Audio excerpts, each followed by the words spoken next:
पश्चिम Asia का युद्ध कौन खत्म करेगा, इसे लेकर अटकलें काफी तेज हैं। अमेरिका के राष्ट्रपति डोनाल्ड ट्रंप ने कहा है कि युद्ध का अंत करीब है।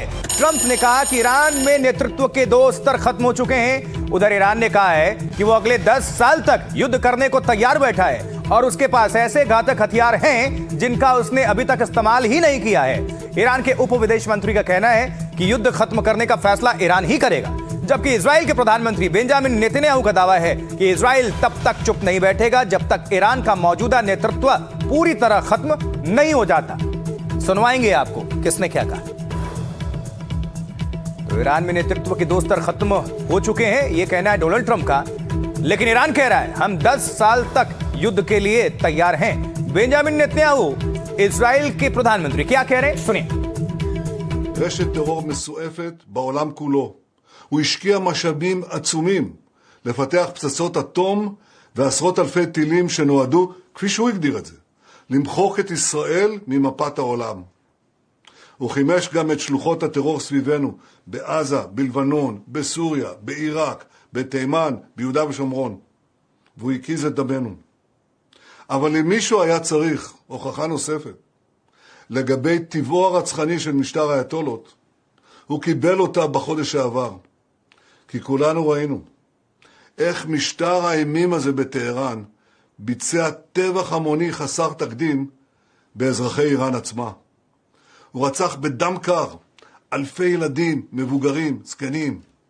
רבבות נאסרו, עונו, הושפלו. नेतन्याहू प्रधानमंत्री इजराइल, उन्होंने क्या कहा आपने सुन लिया। और अब डोनाल्ड ट्रंप वो क्या कह रहे हैं, एक पूरी रिपोर्ट हमने तैयार की है, वो उसमें क्या कह रहे हैं, उनका क्या दावा है और ईरान ने भी किस तरह से लगातार पलटवार किया है। दोनों अपने अपने मुद्दे पर अड़े हुए हैं। जरा देखिए इस खबर को।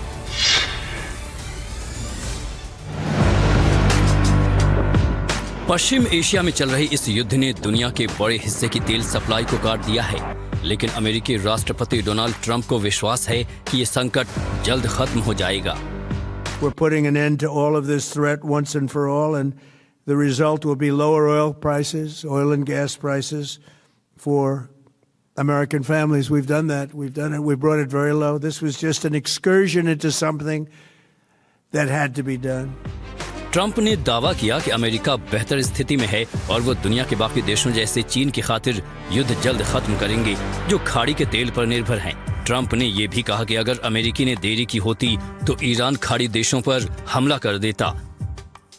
They were going to take over the Middle East and they were going to try and destroy Israel.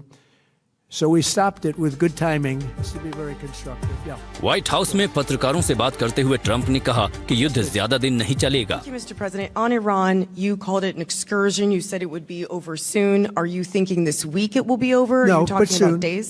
I think soon. Okay, and with respect Very to soon. Look, everything they have is gone, including their leadership. देखिए, युद्ध खत्म करने के Trump के दावे का सीधा असर दुनिया भर के बाजारों पर दिखा। ब्रेंट क्रूड $119.50 प्रति बैरल से घटकर 91.58 अमेरिकी डॉलर प्रति बैरल पर आ गया है। भारी गिरावट झेल चुके शेयर बाजारों में भी कुछ सुधार देखने को मिला है। डाउ जोन्स इंडस्ट्रियल एवरेज 0.5% बढ़ा है। S&P 500 में से आपको बता दें 0.83% की इसमें तेजी देखने को मिली है, जबकि नैस्डैक का इंडेक्स भी 1.38% उठ चुका है। जापान का निक्केई 225 शुरुआती कारोबार में 2.8% से 3% तक चढ़ा है। दक्षिण कोरिया का कोस्पी इंडेक्स में 5% से 6% की बढ़त देखने को मिली है।